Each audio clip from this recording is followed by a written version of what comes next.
कार्तिक मास का दिव्य स्नान 8वां अध्याय।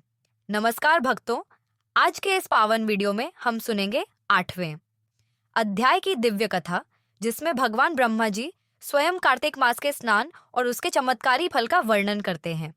एक समय महर्षि नारद जी ने महाराज पृथु से कहा, हे राजन, कार्तिक मास अत्यंत पवित्र है। इस महीने में किया गया स्नान, पूजन और दान मनुष्य को पापों से मुक्त कर मोक्ष प्रदान करता है। नारद जी ने आगे पूछा, हे पितामह, कृपा कर यह बताइए कि कार्तिक स्नान का फल इतना महान क्यों कहा गया है। ब्रह्मा जी का उत्तर। ब्रह्मा जी बोले, हे नारद, तुम्हारा प्रश्न अत्यंत शुभ है। जो व्यक्ति कार्तिक मास में श्रद्धा और भक्ति से स्नान करता है, वह अपने समस्त पापों से मुक्त होकर दीर्घायु और सौभाग्यशाली बनता है। यह महीना केवल पुण्य देने वाला ही नहीं, बल्कि ज्ञानियों के लिए मोक्षदायक भी है। जैसे गंगा पापों का नाश करती है, वैसे ही कार्तिक स्नान सब पापों का शुद्धिकरण करता है।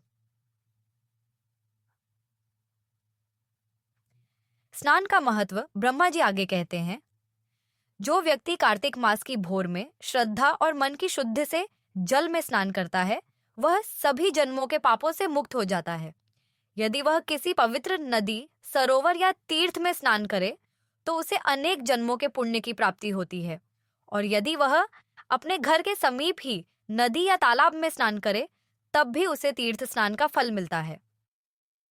प्रार्थना विधि स्नान के पश्चात भगवान विष्णु को अर्घ्य अर्पित कर इस प्रकार प्रार्थना करनी चाहिए, हे भगवान, हे कमल नयन नारायण, आपको मेरा प्रणाम।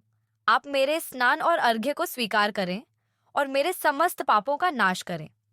स्मरण की महिमा नारद जी ने पूछा, हे पितामह, भगवान का स्मरण कैसे करें।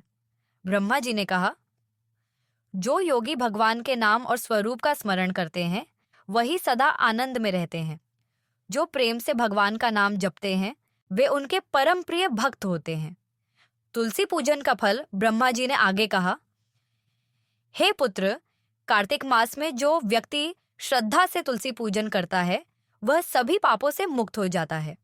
पूजा करते समय यह प्रार्थना करनी चाहिए, हे हरि प्रिय तुलसी, आप पवित्रता की मूर्ति हैं।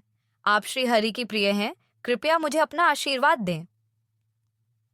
अंतिम उपदेश, जो भक्त कार्तिक मास में विधिपूर्वक स्नान, पूजन और व्रत करता है, वह धन, सुख और मोक्ष तीनों प्राप्त करता है।